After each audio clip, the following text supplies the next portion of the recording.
Check this out. This is a real-time face tracking application I built. As you can see, when I move, the eyes follow. If I hide the camera, it loses track and stares blankly ahead. As soon as I'm back, it locks on instantly.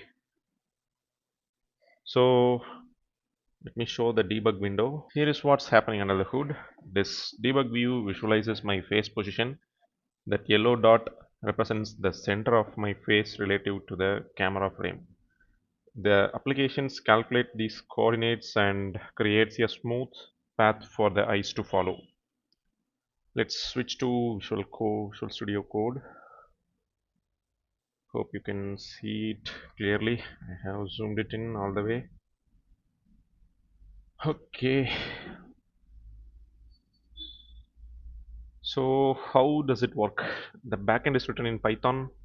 I'm using MediaPipe. Uh, where it is? MediaPipe as MP. MediaPipe is an open source library from Google. It's incredibly fast and creates a face mesh that gives us landmarks for detection. The code captures a frame from the webcam, passes it to MediaPipe, and if it finds a face, it calculates the x and y coordinates. But yeah, here's the important part. We have this.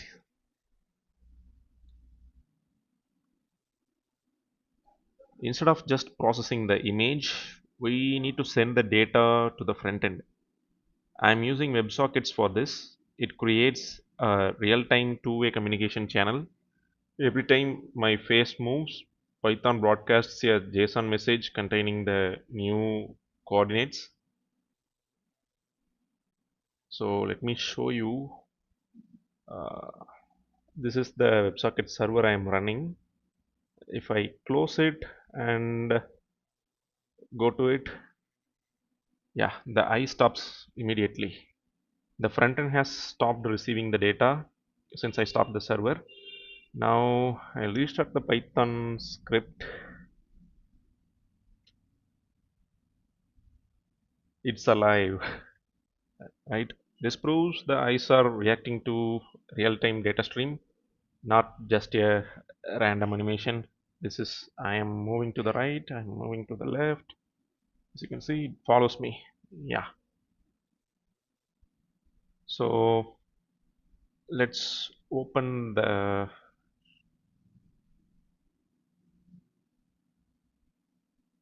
I I have created a small debugger for demonstrating how it works. Let me start that as well.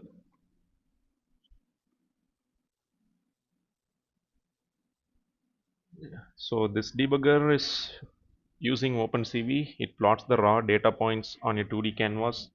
This was super helpful for troubleshooting when the eyes were not responding, whether if it is a backend issue or the front end issue. To debug it, I created this helper debug script in Python itself. This just follows me wherever I go. Yeah, okay. Now let's go to the visuals.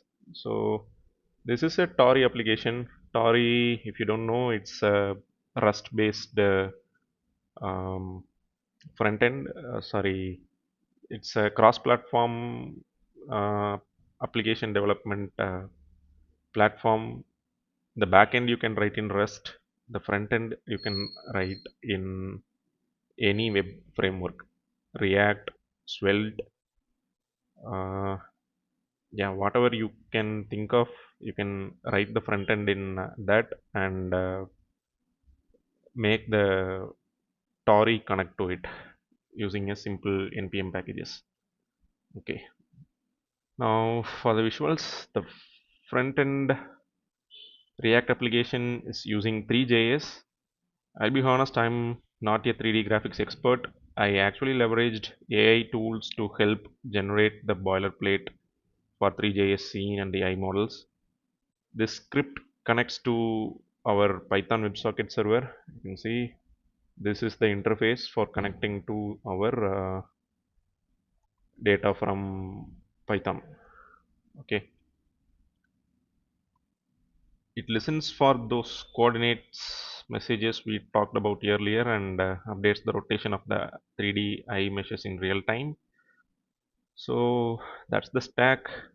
I'll leave the link to all of it in this video description. Make sure to check it out. So that's all. Thanks for watching. Subscribe for more videos like this. Okay, that's all.